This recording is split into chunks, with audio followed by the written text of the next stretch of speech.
Now, yesterday I brought you some disturbing news from the French city of Dijon. As you've seen here and probably nowhere else, there are gang clashes in the capital of Burgundy, and they've run out of control with bashings, fires and gunshots. They continued again last night with reports revealing that Chechen refugees from around Europe have descended on the city to get revenge against local North African gangs after a bashing that sparked the trouble. Also descending on the town now, or the small city I should say, after 4 days of this, are French riot police with their reinforcements. I promised you we'd find out more about this, and I caught up with Foreign Affairs expert Keith Suter earlier today and asked him what was behind the strife.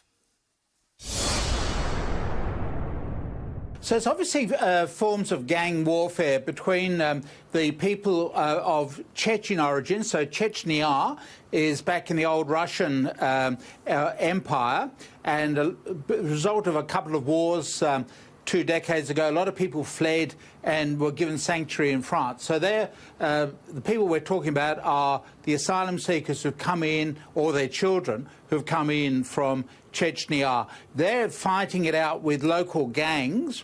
We're not sure whether it's a dispute over drugs. There may obviously be an element of ethnic tension there as well. And clearly it's taken the French by surprise. Dijon is a very nice little city. It's about 150,000 people, well known really for its food. And so it's a very tranquil place. So they've been really shaken by just how this has flared up so quickly, and the way in which, of course, through social media, the gangs have been able to call in reinforcements, so to speak, from other parts of eastern France. So this is the worry for the French government. And it comes on top of the coronavirus crisis, a stagnant economy, etc. So there are a lot of things in the mix now. Yeah, you mentioned the possibility of ethnic tensions. Both these groups of refugees, the North African refugees that are reported to be the local gangs, and the Chechen refugees tend to be Muslims, so it's not overtly religious, but there could be ethnic tensions there. We know, of course, that France is no stranger to violent protests and riots. When we talk about what's happening in the US over the past couple of weeks, a lot of people have harked back to 1968.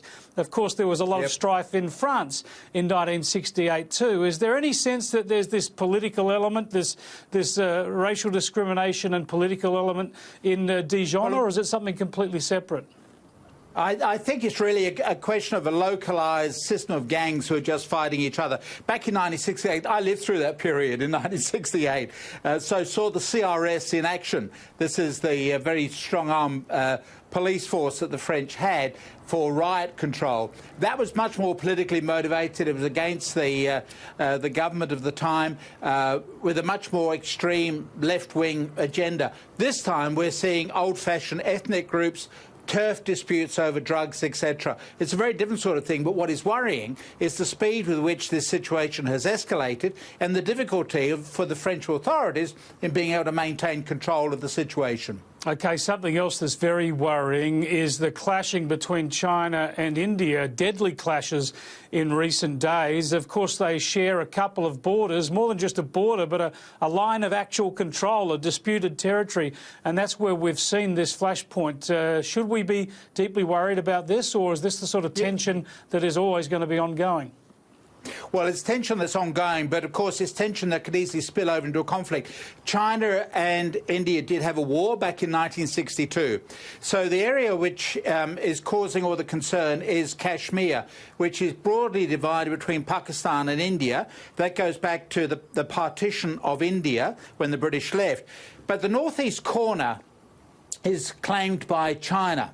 So that area is disputed. China, of course, is improving its relations with Pakistan, and so they are managing to maintain good contacts between China and Pakistan, which adds to Indian paranoia. India, remember, is getting ready to become a superpower in the 21st century. It sees its main rival as being China. China, obviously, in 2049 thinks it's going to be the #1 country, having overtaken the United States. So the next great power rivalry will be between India and China. So these are skirmishings that are going on at the moment. You know, India acquired nuclear weapons, not because it was worried about Pakistan's nuclear weapons, but because it sees itself as getting lined up against China. That's where the big dispute will be. From Australia's point of view, this is a great concern, any dispute between India and China. China is our major trading partner at the moment, and we would like to make more trade with India.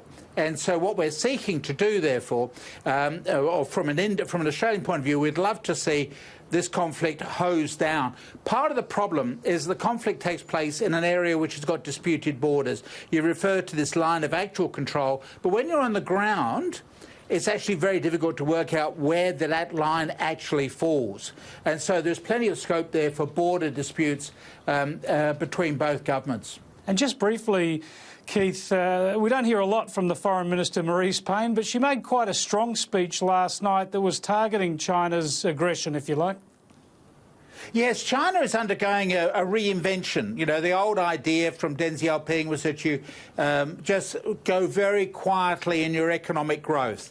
PRC, People's Republic of China, means please remain calm. The current president, President Xi, is becoming much more aggressive, and we've yet to work out why is he taking such a more upfront situation, not only in the South China Sea, but in a number of other areas as well. And so this is of a concern to us because accidents can always occur when you have these flashpoints.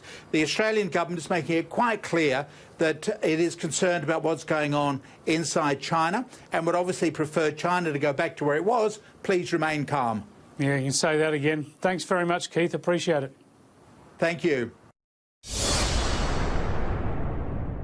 Yeah, as we heard there are long-running tensions here. There was a war 57 years ago, but there's no doubt in India, in the Indian media, about how they feel about all of this. We will no longer back down. This is not the India of 1962. India will build infrastructure on its side of the LAC. It will ensure that its own interests are protected. This is not Nepal, this is not Pakistan, this is not Sri Lanka, this is India, that is Bharat. We will stand toe to toe and we will pull your eyes out if it comes to it. Pull your eyes out. Reassuring, isn't it? Still, at least you know the Indian media is on India's side. In this country, whenever a country takes on or criticises Australia, I always wonder whose side the media are on.